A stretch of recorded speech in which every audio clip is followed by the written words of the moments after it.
And we are live. My name is Peter Brusso for 101 Small Business Mastermind. And with us today, we have our standard cadre and a guest. So say good morning, Dick. Good morning, Dick. And say good morning, Frank. Good morning, Dick. And say good morning, Joyce. Good morning, Frank. I should get to mix that up. That's good. All right. We're going to start off. First off, I want to share. Just give me a second here. Of course, I got to figure this out over here. Give me a second here. Here's what I want to share. And I'll get back over here. And I'm going to share this screen here. All right. Everybody got my screen? Oh, you know what I got to do? I forgot to set my focus on me. Oh, okay, good. All right. So this is a really interesting thing for companies that have teams that are working together. You know, I meant more than 4 people anyway, but this is called Slack.com, and terrible name, I think, for an app, but it allows you to basically, they're combining instant message, Skype, a bunch of these resources that we use individually all into one place. So you can set up certain channels just for accounting, for example, engineering they've got on here, and private channels like engineering hiring. But basically, people can chime in your team when you send out a message, even if it's on the cell phone. Slack will pop up and say there's a new conversation going on. And so it really allows you to integrate a bunch of stuff, to include sending files back and forth between the group and yourself. So Slack is a really interesting app that you can use, or a website you can use on your home-based computer to keep your team wherever they are, all on the same page. So I thought that was a pretty clever idea that these guys have done for direct messaging, private channels, creating channels, drag and drop your files, all your tools in one place. So that's a real efficient way if you've got a team of people working, you know, in a company to keep them all together. Mm-hmm. Any questions on any of that before I move on? Yeah, I do. Yeah. And again, and I've been brainwashed, and I'll admit it. When you started describing Slack, my first thought was, I bet you Google has something similar to that, because of all the stuff that they're doing with Google Docs and Google Hangouts and everything else. Am I close to being right on that, making that statement? Because those are all individual things. You know, you can certainly share a Google Doc or a Google Form with your team, but you can't drop a file, a video, or anything else to the team through Google Docs. You know, yeah. So what Google Docs did in spades, you know, the ability to collaborate on a document, right? Right. The Slack app really does supersedes that completely, because you're able to communicate just like we do on Skype. Well, we can communicate with each other, or we can form a group, right? But if somebody is outside of our group, they'll never see our communication. So as a team, you can get the whole company to see what you're doing, you know. And then, but privately or in a marketing channel, for example, if you had a marketing team, you could certainly just do communications with a marketing group at the same time. But so Slack is pretty cool. All right, good to know. All right. And is it free, or is it No, it's a paid. There's a free version, certainly, to try it, and then the paid version, I think, is something like $6 a month. Okay. Something like that. And now I want to share this next one. How CNBC, our favorite host as of last night, and your ISP are murdering democracy. Basically, what's the power of the web is the ability for everybody to go, say, watch the debate last night or see things, right? But what a lot of the large companies are doing is they're putting it behind paid doors. So if you had unplugged your house, in other words, you don't have cable TV, and you've unplugged and you're using the web for your entertainment source, you wouldn't be able to watch the debate last night unless you paid $30 a month, basically to CNBC to watch the debate.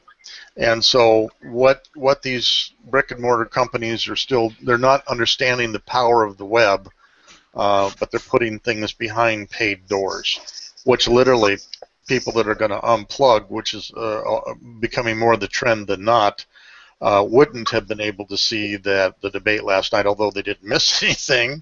But so Fox does, unfortunately, the same thing. And sooner or later, it's got to get to a point where people understand the paradigm of the web and what's going on. So I wanted to share that. Any questions on that one? So this is aimed at the cord cutters, the people who are cutting Yes. right? Cutting the And cord. they're saying if you want to watch a debate on CNBC, then they're going to charge how much? $30 a month. You have to go to the A month. CNBC Pro and pay $30 a month to be able to see that. Of course, you can quit after one day, but you still paid $30 to see the debate. People that cut the cord aren't going to do that.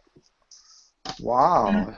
And the $30 is just for one channel, just for CNBC, or is it? Do you get just CNBC? Wow, that's a lot of money. There's a lot of money. And now, Joyce, you've cut your cord. We talked about that the other day, right? Well, I have a Roku box, but Right. I still have Dish, or you can get PBS, because Roku doesn't give you PBS or any of the networks, and I do like to watch a couple of things on the network. So yeah, I have to have Dish for the networks. Okay. all right, next thing is, here's an app. Now, one of my daughters has a roommate, and they share some expenses, but there's always a debate as to how much for each one. This is a splittable. This is an app that as by the way, it's raised $1.2 million in funding for this app that helps you to automatically split your finances if you're in that situation, and I know a lot of millennials are. So there's a cool app for that. Now, the other thing is I wanted to share was Level Money, which is really, really cool. Basically, with us going into the holidays, we like to track our expenditures. So this app here links in with your bank account, and you can set up all kinds of tracking and budgets and in real time. So Level Money is a very interesting app to look at, even if we're not going into the holidays. It's a great way to track your bank account and expenditures. Yeah, that's nice. Thanks for sharing that. Right, and then with Level Money, I was over there. Where are millennials spending their money? Well, here it is: beer, McDonald's, and Starbucks. Wow. I know. McDonald's, yes. And the health generation? Yes, and it's interesting because as I'm going to roll down through this, it talks about that. And who's the most caffeinated state? Maine. Really? Massachusetts. Yeah, Massachusetts is close behind that. Wow. 3 is New Hampshire. Now in Maine, a millennial will spend $306.60 a year on coffee. So this tracks coffee stuff, and so New Hampshire, Connecticut, number 5 is Washington, Rhode Island, Vermont 7, New York 8, Illinois, Oklahoma. Interesting expenditures from millenniums on coffee, and then in booze, of course. Who's boozing it up? Massachusetts is number 1. A lot going on up there, I guess, in that Northeast, and Colorado being number 2, New York being number 3. You just wouldn't have guessed this stuff, you know. And then here's fast food. Number 1, Oklahoma. A millennial will spend $1,193 in fast food per year in Oklahoma. Isn't that crazy? And then Kansas is number 2, Texas number 3. Connecticut is 49th in here, but Texas, Virginia, Maryland is 5th, Nevada, all the way down. Very interesting numbers. And who do millennials prefer? Above all, McDonald's, which is Well, just... yeah, they don't have any money because so many of them are unemployed now. So, And right. Chipotle is next. Subway is 3rd. But in preference, they love pizza. So if they're not eating McDonald's, they're eating pizza. And Papa John's being the most prominent one. And then Domino's and Pizza Hut. And the bottom is Hardee's, Sonic's, and McDonald's is down here again. Don't know why that's true, but so I thought that was very interesting. But they're spending money definitely. And In-N-Out's way down the list. I'm surprised at that. Yeah, I mean, I'm surprised too. Yeah, because that's at least a healthy burger. If you're Exactly. And then I last but not least wanted to look at the most caffeinated cities in the United States. I also got off, not surprising, Seattle being the most caffeinated city. Portland is 2nd. San Jose, there with our Silicon Valley, number 3. And you can see them right here. So Denver's number 4, San Francisco's number 5. And it's interesting here that in Seattle, there are 35 coffee shops per 100,000 residents. And the average monthly spending of millennials is $36 a month in coffee in Seattle. 33 in Portland, 34 in San Jose, but they're all in the 30s, which is really interesting. And Boston doesn't seem to, they didn't have any data, I guess, Boston and Washington. And almost not least is the best video editing software. They claim there's 20 programs in here, but I didn't find 20 programs. But the coming through on the free list is Windows Movie Maker being the easiest to use and free. And then there's a bunch of other ones that I had not heard of. Some are too difficult to actually use, but I'll have all these in the show notes. So where did Camtasia rank? I didn't even see it in here. These are free. Camtasia's the free ones. Okay, the free ones. Okay. Yeah, Camtasia's not free. Because I heard about one the other day, which is going to compete with Camtasia, which is only $69 or $79 as compared to Camtasia's whatever, 300, 400. It's by Adobe Premiere or something or other. Oh yeah, wow. I used Adobe Premiere a long time ago. It was terrible, and that forced me into Macs, which you know how I feel about Macs. But coming out of Mac, Sony's Vegas outran everybody, and I think still does. You can get a version of a Sony Vegas video editor for $54. Wow. And it just rocks. It rocks big time. So they're going to have a hard time competing with Sony. Okay. All right. So that's my part here. Let me get back over here and stop sharing. Yes, maybe. Here we go. All right. Now, next thing is I didn't. Now, Frank, you have to help me with this next time. You know. Well. Queuing up your stuff here, Frank. Okay, we got it. I got it going here. There we go. You got it going. Okay. And? Hey, there's that magic sound. Thank you. That's a sign for this week's twin. This week in the news. Mr. Producer. Yeah, Mr. Producer. And this week's twin is, hey, Aben Pagan. Thank you for the small business lesson. And the first question always is, who the heck is Aben Pagan? I'm glad you asked. Aben was born in 1971 in Watson, Oregon. Yeah, nice kid, I guess. He dropped out of school at the age of 16 because school was boring and it interrupted what he really wanted to do. He wanted to be a guitar player in a heavy metal band. Okay. But Aben was not a complete deadhead. When he dropped out of school, he took classes at the local community college. Okay. But at 18, he dropped out of the local community college because he got asked to tour and play guitar in a heavy metal band. His life was fulfilled at 18. He had long hair, he had his guitar and his amp, and he thought he had finally made it in the world. There was only one problem. Aben was making $75 a week. And this was in 1989. Okay? So he knows that, man, this ain't working out. Well, Aben had always had part-time jobs since he was 15. He started out making $3.10 an hour and eventually wound up making $10 an hour. Now, Aben notes in his biography that he had no role models for financial success. As a matter of fact, he didn't even know anyone who knew someone who was financially successful. Okay? So Aben struggled. At age 22, Aben finally moved out of his parents' home, and he bought himself a small trailer.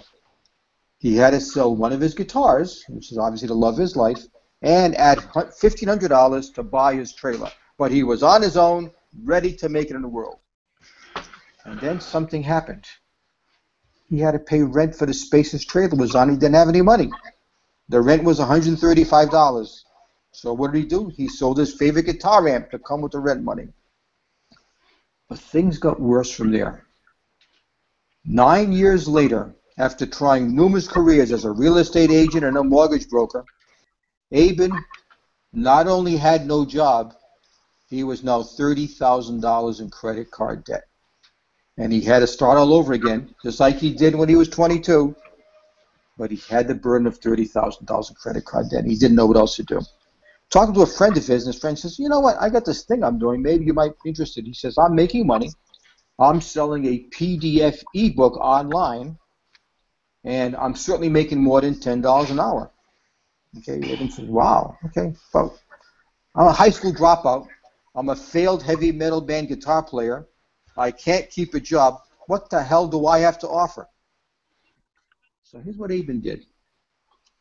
He went and locked himself in his trailer, and in 3 weeks, he wrote a book about the one thing he knew, and that was how to date. He wrote a book on dating. Now, Aben was not a recognized dating expert. He did not have a degree in relationships. He was just a single guy who knew how to date. And he called his ebook Double Your Dating, with the subtitle, What Every Man Should Know About How to Be Successful with Women. Why not, right? What made his ebook unique was he offered 3 techniques that were the complete opposite of what men thought women wanted. And I didn't go in, but I got the 3 areas. One, and this is how his mind was working. The first thing was he called it cocky confidence, how you can be confident no matter how you feel. Number 2, how to be exciting and unpredictable. And number 3, how to capitalize on your inner wuss. Inner wuss. Now, Aben didn't, again, this is all brand new to him. He didn't know how the hell this was going to work. So he refused to use his own name. He used a pen name called David D'Angelo. And he said he wrote the book, but now what? It took him 2 months to learn how to set up his own website, a shopping cart, web hosting. Remember, this was 2002. And every morning, Aben would wake up, turn on his computer, and check his sales.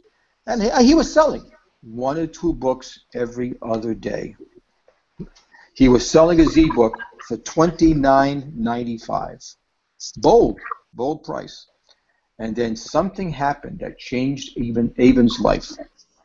He says, you know what? I'm delivering a lot of value. I bet you I will sell more if I have a higher price. So he went on his website, and he raised the price of his ebook from $29.95 to $39.95, a 33% price increase. Okay. He clicked it online and went out with his friends in San Diego, and when he got home, he checked his sales for that day, and he was shocked. He was shocked that one day that he had raised his price to $39.95, he sold 10 copies in one day, a new record for him. He had made almost $400 in one day playing with his friends in San Diego. David Pagan was now something he was never before, a profitable online entrepreneur. And then he says, whoa, so he started talking to friends, and then he added an opt-in page to his website so he could build his own list of what he was doing. And then he took another big step.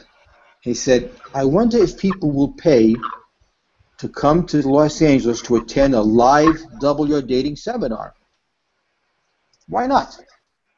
He got 23 people to pay to attend.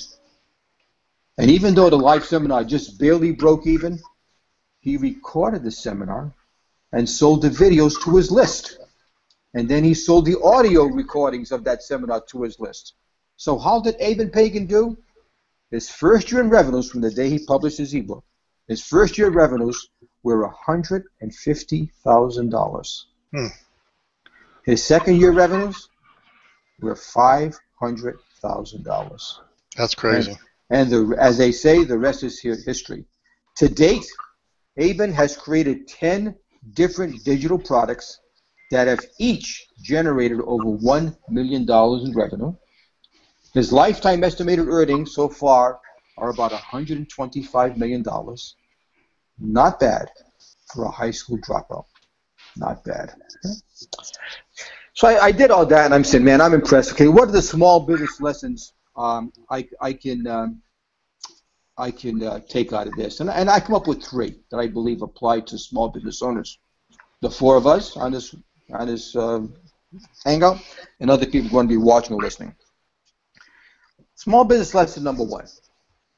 Every successful person, of which the 4 of us are, has life experiences that other people would be willing to pay to learn. Every one of us. No more because of our age and because of our success. And people say, oh, no, that's a lot of work. You know what? You've already done most of the work in learning what you know. You just have to turn that knowledge into a digital product. Now, why the other reason why people don't do it? Number 1, they devalue what they have already learned. They don't know how valuable it is. Eben Pagan, a high school dropout, failed guitar player, taught men how to date successful women. Right? Imagine how much you know. How much you know in business and in life. My question is, what life experiences do you have that others would be willing to pay to learn? Good question, I think, to ask yourself is, what do you wish you knew back then that you would have been willing to pay for to make your journey to date so much easier? You have that knowledge that other people would be willing to pay. That's lesson number 1. Lesson number 2, and we talked about this, I think it was off the air last week. Sometimes you will sell more if you have a higher price. We had that discussion. What are you selling that this could apply to? Why aren't you raising your price? Is it because of your competition? Valid reason. Are you better than your competition? If you're not, don't raise your price. If you are, then shame on you. Raise your price and tell your prospects why you are worth more, and they will pay more. And lesson number 3 is the one that I try to live every day. Everyone has their own contrary opinions, but too few are afraid to publicize them for fear of ridicule. You know what I say? Screw the naysayers. All right. Can you imagine how many dating books were on the market when Eben published his? And they were all delivering the same dribble with different words, but the same crap. Only Eben's book had his perspective, and it sold enough copies, $400 in one day, to get him started. My question is, what contrary opinion do you have that you believe is the correct way to go? Do you share this opinion with your prospects? Why not? Are you afraid of your naysayers? Screw them. Your perspective is what makes you special and makes you more valuable and makes you the obvious choice. And ladies and gentlemen, that is my twin for this week. Thank you. Very cool. I got his website up Yeah. and Yeah. running. There you go. Okay, good. All right. Any questions on that, Mr. Producer? Then we'll move over to Dick in his underground bunker. Yep. Undisclosed underground bunker. That's So, right, somewhere. Yeah. All right. I'll take a couple of minutes here. I was reading some things. I was reading about Jack Welch, who used to run General Electric, and I read a quote that he said. He says, face reality as it is, not as it was, or not how you want it to be. And that really got me thinking of what reality am I living in right now? And it took me back to when I first started in the electronics business in 1965. There's a gentleman who co-founded Intel by the name of Gordon Moore, and Intel was making microprocessors at that time, just starting. And he said that the speed and capacity of processors will double every 2 years.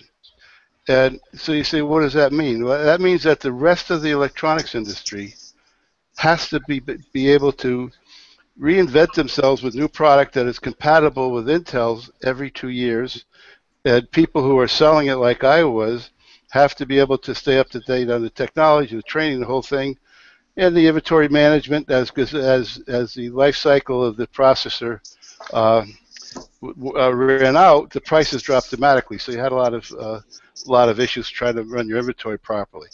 What it all meant was that for 40-something years, I lived in this fast-paced, ever-changing electronics world, where I started out selling vacuum tubes and ended up selling the most sophisticated microprocessors and memory devices and integrated circuits that could be made. And it was very fast changing. But I had a single focus, and that was, to stay on top of the technology, run the sales group, and keep them trained and get them going. And so that brings me to now. And I asked myself, what is my reality? What do I think reality is for me right now? And I was under the impression that I had a good handle on a lot of different things. That my business, and where Legal Shield's going, where how the website development and social networking and all the other things. And then I sat back and I said, I really am living in a false reality. I'm not in any of those things very well. And I just took stock of what I did yesterday, and I worked on 7 or 8 different things. My website, trying to get some stuff ready for the simple booklet thing, some other things that, Peter and I talked about, some things for Legal Shield. So, and at the end of the day, I sat back and I said, man, you didn't do anything today. You didn't accomplish anything today. So I've come to the conclusion what reality is for me right now is not what I thought it was. It's the fact that the environment that we're living in now is absolutely moving faster than the environment that I worked in for 40-something years. And you could have a million different things going between the social network and things like that. And I was on a webinar the other day, the 7 easy to implement strategies to get your business up and running on Facebook. This lady was very, very sharp. She marketed for Harley Davidson in her heyday, and she worked for 7 years with Tony Robbins, which you got to be pretty sharp to do that. And she did a really good overview of how to build your email list on Facebook. And I've got to thinking that I have to prioritize and pick my strategy for the reality I live in today. I cannot keep up with everything that's going on. Even with Peter's help, and he's helped me tremendously, I have to be able to figure out my own strategy and what I'm going to do and how I'm going to do it and what I'm not going to do. And if you looked at that video that Peter sent out, it ended up with an ending page that had social networking things. It covered the whole screen. There was 20, 30, 40 of them. And I believe that you have to pick something and be good at it. And I've decided that I'm going to really focus in on Facebook. I've already downloaded a book from Amazon on Facebook marketing. I'm going to try and build my my email opt-in list through what this lady gave me, and other strategies is going to be there. And I come to realize that my reality that I was using social networking to grow my business was a crock of baloney. I was just doing things to say, that ended up saying I was on social network, and I'm not. I mean, I post things on Twitter. I get some retweets. I get this. I get that. I do some things on Facebook. I get some comments and likes, but I really don't. Whatever business I've gotten there is just because people knew me and needed the service. So I've decided I'm going to become proficient at how to get business through Facebook. It seems like it's the most productive way right now. I'm not going to sacrifice the others. I'll still do some things on it, but most of my learning time is going to be on how to get business through Facebook. And so I just want to tell everybody, make sure that the reality that you think is reality is really reality, because in my case it wasn't. I wasn't being real with myself, thinking I could grow some business the way I have been doing things. I have to change it, and I'm going to focus on that. Obviously, my website, and working with Peter on a simple booklet, which will tie into what we're doing. But you have to look at the world the way it really is. And this world right now is unbelievably fast. With new things that are coming out, the app like Peter showed you, you hear things every day. And if you try to get involved in all of them, I think, at least I know for me, I'm going to drive myself crazy. So I just think that I just say to anyone out there that's running a business, pick your strategy, face the reality as it really is, and go forward with that. So that's it for me. Very cool. Frank? Yeah, who was the lady that gave that webinar on Facebook? Amy Porterfield. I could send I have a link to it if you want it. Yeah, no, put it up. But I've heard of Amy Porterfield. She's very good at what she does. Yeah, it's very sharp, and her whole program, which is a little different than I think what Phil was talking about, is she targets building your email list up with people who opt in and want to hear what you have something to talk about. So when you send it out, you have a more receptive audience. And it was an hour, very fast paced. And at the end, she has a $300 program that she special offered for $97 to get 4 modules and things like that. I'm not sure what I'm going to do with that, but I'm going to do it. But it really got me thinking, because there's so much. I get this from Twitter business, and do business on LinkedIn. You can't do them all. At least I can't. Maybe people who are a little bit more technically competent and younger can do it, but I can't. So I've got to focus. So. Okay. All right. Good. Yes. Okay. Next is Joyce. Joyce, would you like to introduce yourself? Yes, I am Joyce Hilla, and my company is called Practice Helpers, and I supply content marketing to medical practices. So, and this is a great segue from what Dick was just talking about. Then we follow logically into the question, if your social media posts are all about getting email addresses, then shouldn't there be a lot more email marketing services out there? Because if that's the goal and everything is about building up your email list, then what do you do once you have this big email list that you're going to sell to and persuade to buy your products or come see you or whatever? So anyway, that is what I do, is I provide content for doctors to basically send out to their email lists. Now, doctors don't really have to acquire an email list on social media. They have all of their patients' emails, so that's what we start out with. And of course, I teach them how to get more email addresses through Facebook and other places, but they usually start out with at least 1,000 names that they can send to. So so basically I write a lot of persuasive stuff for these doctors that will get their patients to come back in for repeat business. And these are all elective medical practices, obviously. If you're a cardiologist, you don't really need to market. You get all of your business from referrals. So yeah, that's what I do. And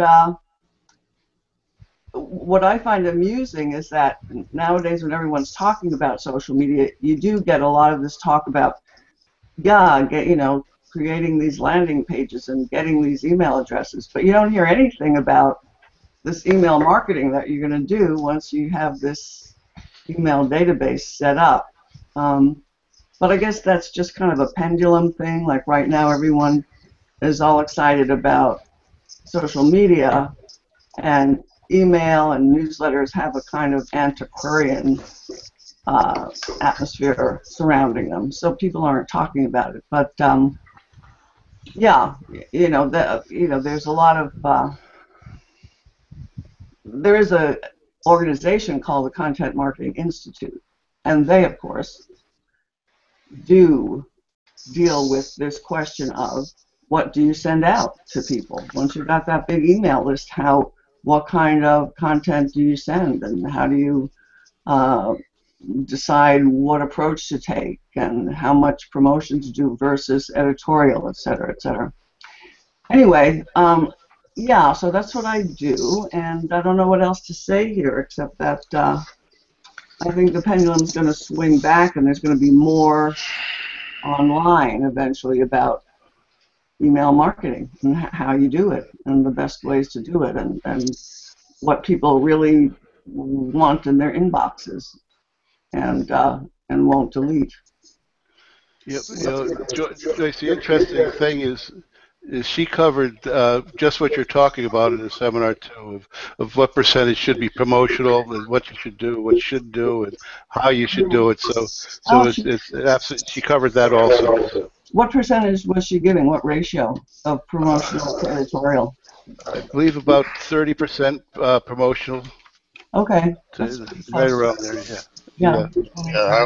I would say 25% promotional. Yeah, or but 20%. Aweber is who I use. If you're familiar with Aweber, but I mean Aweber, there's Constant Contact, there's MailChimp, there's a bunch of out there. Matter of fact, over and show Aweber here.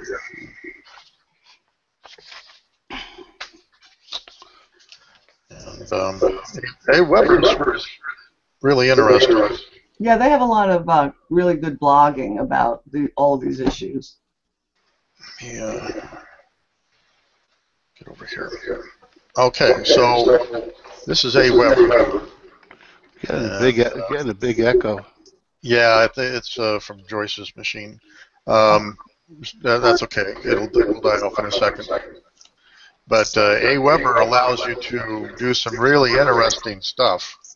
And basically, not only can you send out a broadcast to your email list, but when someone signs up on your list, they can automatically get letters or emails from you, a welcoming email, and then 3 days later, or whatever increment you want, it gets another one, and you can craft these so that 3 out of 4 are informational, and the 4th one is a special. At least that's what I've done. Okay.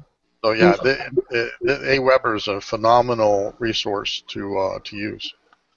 Yeah, and MailChimp also has a great blog that gives lots of information. And Constant Contact too. Yeah, if you go to email marketers, they're definitely concerned with all of the questions about the right way to do email marketing, and I get lots and lots of tips and hints from all of them. Very cool. Yeah. All right. Anybody else have anything on that before we move on to vision1golf.com? No, I do. Okay. Again, we talked about Abe and Pagan this morning, and I talked about other people, and they all say the same thing. The most profitable form of by the way, can we kill that echo? Yeah. Because it's confusing me. Joyce, should I turn down my volume or something? I mean. Yeah, or mute yourself, and then unmute yourself when you want to talk. So, does that help? Sounds like it, yes. Oh, perfect. Okay. Yeah. Anyway, what they say is that Nope. There it is again. I'll mute you. All right. Okay, go ahead, Frank. Okay. Yeah. Is that 90% of Aben's revenues come from email marketing. In other words, people, because of what he does on social media, they opt in, as he said, the opt-in page on his website. And now, in fact, I've opted in. That's how I know about him. And when he sends me emails, I open them. First of all, I don't delete them, and I delete by sender. So that's number one. Number two, I see it's Aben Pagan. I say, okay, let me see what it is. I read the subject line before I go through the normal stuff, nothing special there.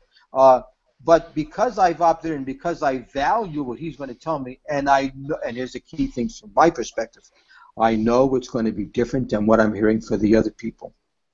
And since I know it's going to be different, what do I have to do to find out what it is? I've got to open the email and read it. And so I think hopefully Dick can hear me. I think social media is awesome, and Facebook and so forth. But I think Amy is right on. Once you've built your credibility, Dick, with the Facebook stuff, and they opt into Richard Bentley, all of a sudden you're a keeper until you prove otherwise. Right. And they'll read. They'll go to read your stuff. They'll go to your website. They'll go to stuff. But they won't go if you just send them a cold email and say, "Hey, I'm Richard Bentley. I think you should listen to me." And they say, "I don't know who the hell you are." But you're going to build them credibility, like Amy suggests on Facebook, and I think, and Joyce, I guess, does the same thing, and I think that is awesome. Yeah, that was her pitch. Started out on, kind of what to do to drive the traffic, and then what to do after you get the opt-ins in there.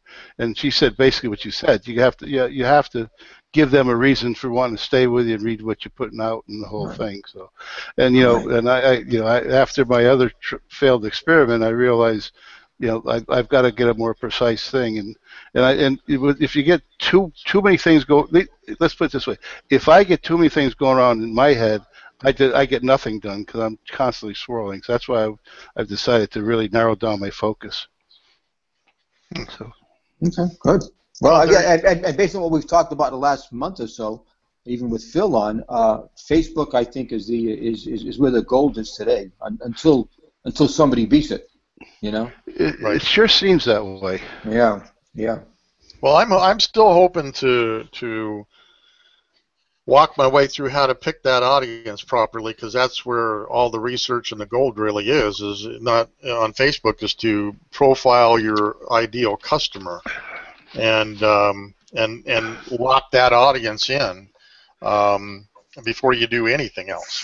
Then there's always the ads, and 20% can't have text, and all that kind of good stuff, plus the prohibited stuff that you cannot sell on Facebook. So there's a bunch of rules and regulations to wade your way through there too. So well, she talked about, Peter, a way to it's a graph search you can do and really narrow down your targets and get the people you want. With a graph search, you can put in parameters and you show what group of people are liking the subject you're talking about.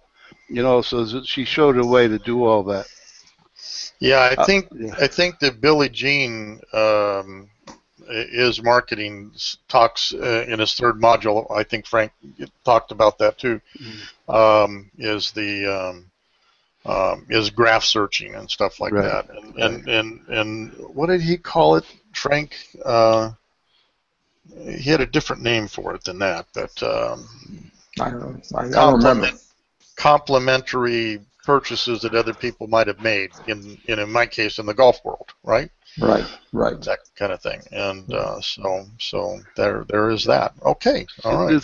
The beauty part of Legal Shield is I have a lot of editorial things that I can put out that are generic, so I could easily fill 70-75% of the posts with useful information about identity theft or legal protection or whatever. So I can easily hit that ratio to get people interested in the program. So you may want to look at AWeber, Dick.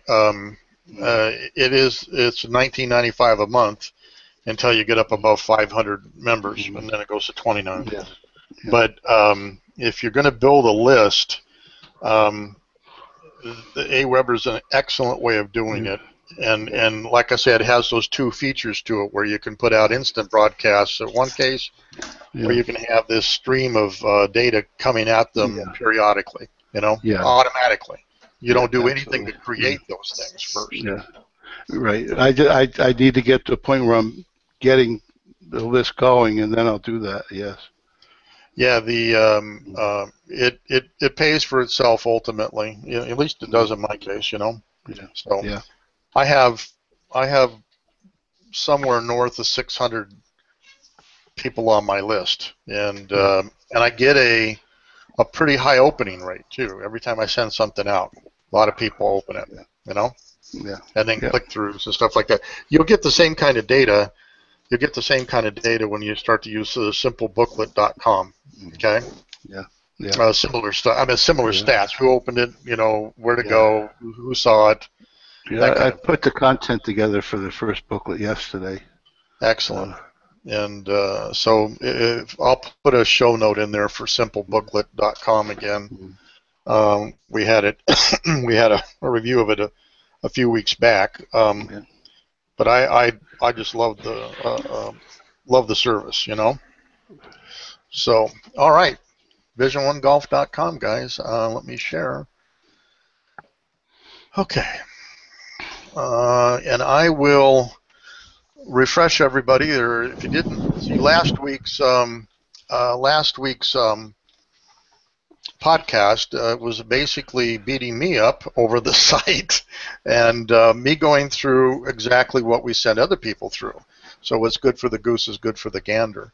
And out of this came basically that I need to do some videos, lead-in videos, which is no problem to do on the site, and maybe change the site to a different template, a little bit more, even more upscale than this, which I can do as well.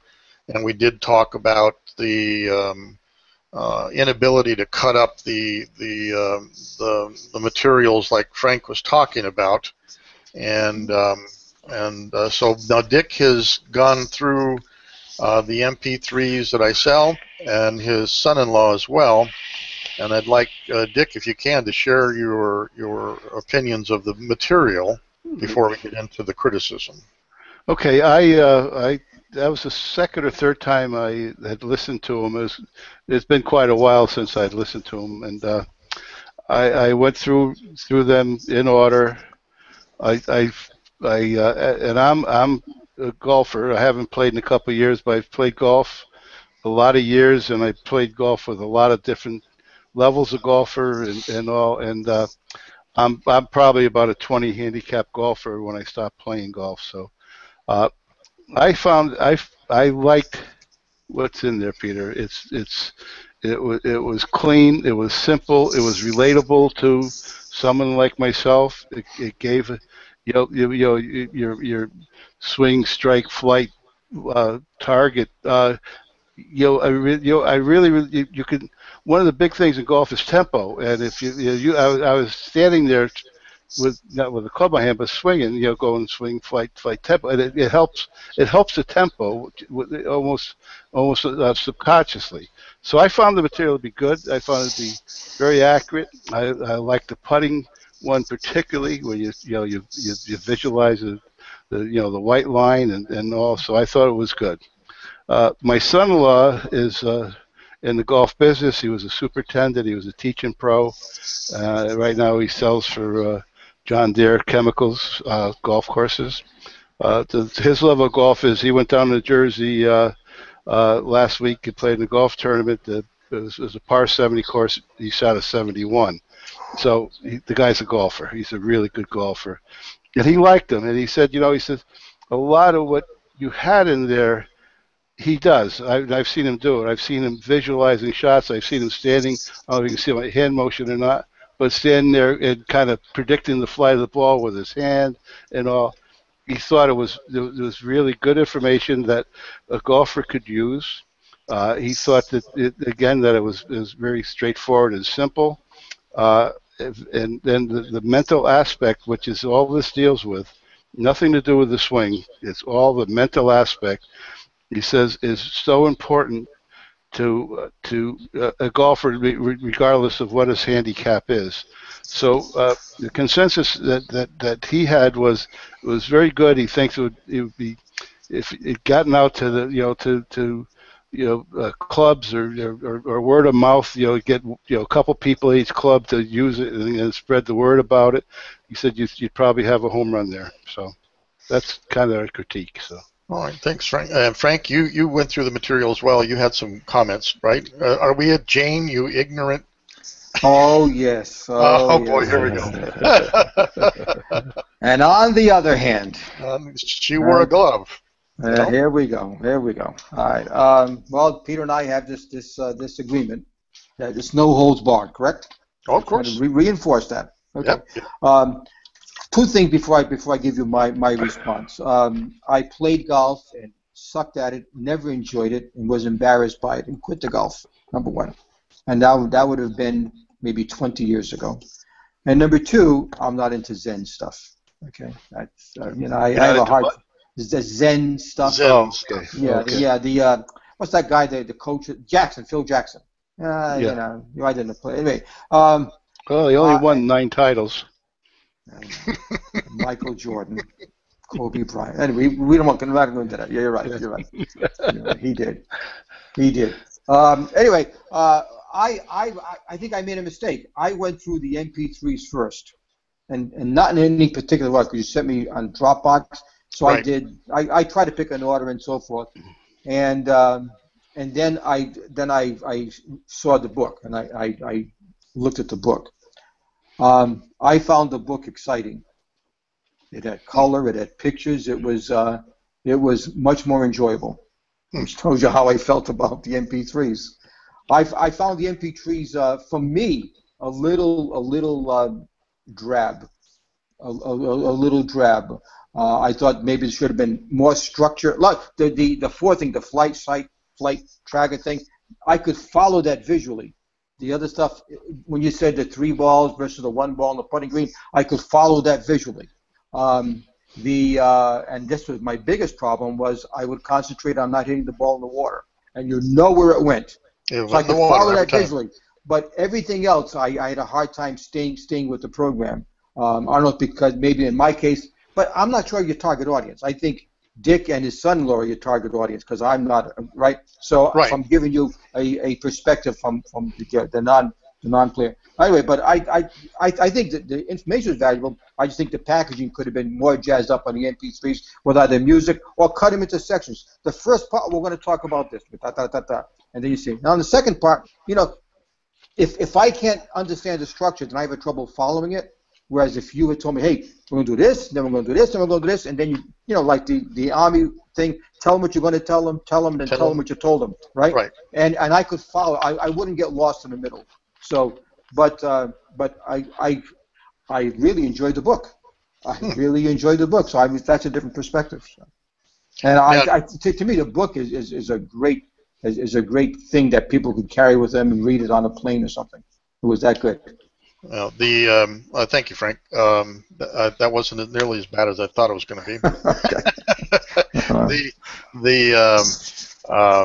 The ebook itself, of course, it covers the same materials as the MP3s do. And one thing that came out last week that I didn't mention was, what's in it for them. We need to focus a bit more on what's in it for the golfer. And so when I took a walk thinking about what you had to say, what I should have on the website is what's in it for the beginner, and answer that question. What's in this program for the 20 handicapper? Here's what you're going to get, the benefits, but split it up into everybody approaches golf. And I'm not a golfer. That's one of the crazy things about doing all of this, is I'm not a golfer. But they all seem to approach it from different angles. You can get kids in college or even high school that are playing on their golf, club, and they approach it one way. Teaching pros who teach every day have to approach the game a completely different way. So what's in it for them? And so with Dick's help, I'm going to get these various stratifications of golfers and answer the question, here's the benefit you will get from the program. So that was good counsel last week about trying to narrow that down, what's in it for everybody, right? The benefits. Benefits sell, features don't. We all know that. And so, but where we didn't talk about is that the difficulty of it's not that everybody approaches golf for different reasons. Dick, I don't know. Why did you start playing golf, Dick? Well, I played it when I was in high school. And then after high school, I went in the Navy, and then I started my career. I didn't play for 20 years. And then in business, you almost had to play. Exactly. So I started playing, to build relationships and all. And this just kept going. After I retired, I just played for the fun of it. And then I got tired of it, and I stopped.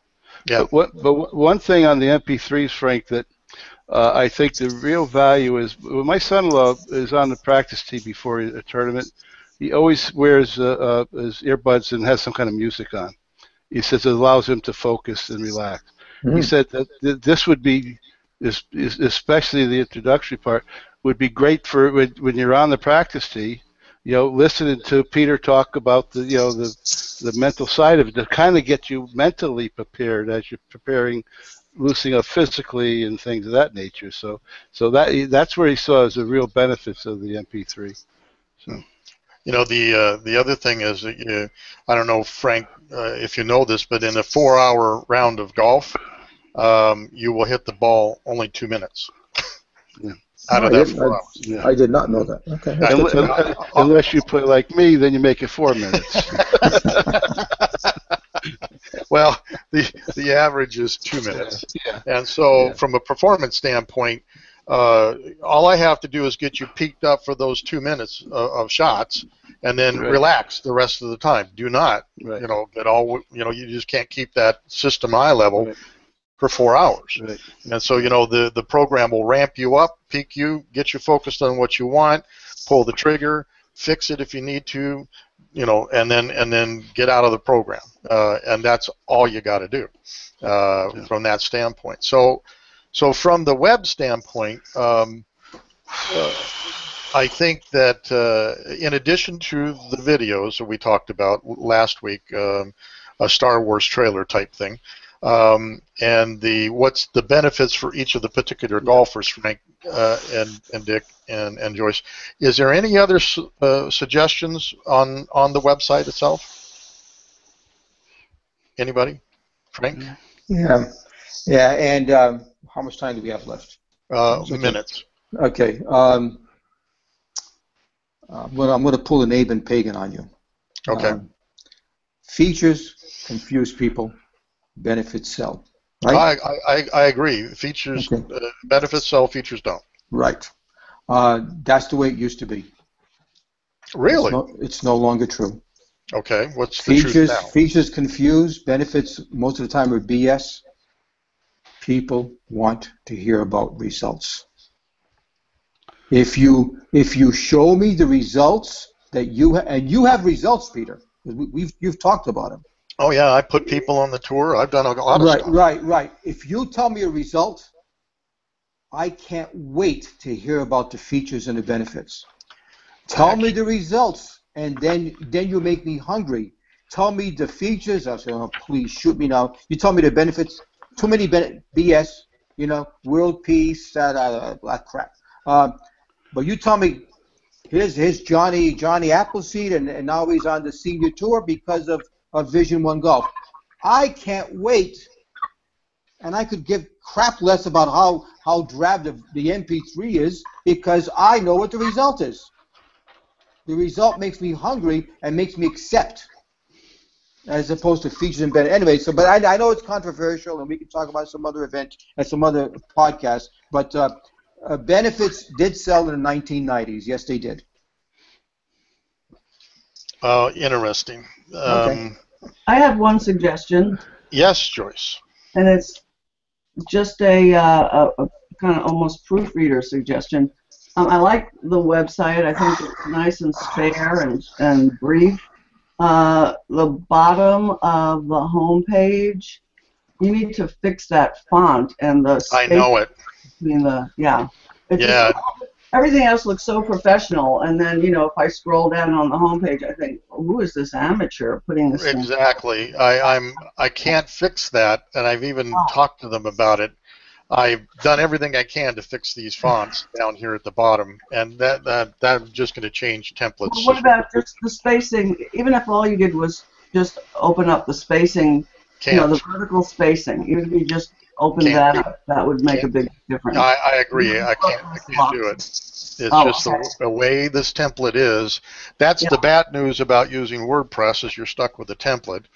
And I've even gone and changed classes and did all kinds of programming on the back end to fix this, and I can't. So that's the bad news. The good news is I'm going to be swinging it over to a even more, probably a one-page look, and go from there. So yeah, but I appreciate that, and you're absolutely correct. I do not like this different fonts, and I can't change them.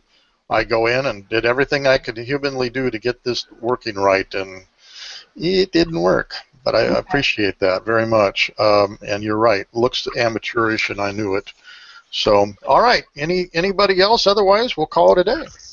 That's it. All right, say good night, Dick. Good night, Dick. All right, hang on.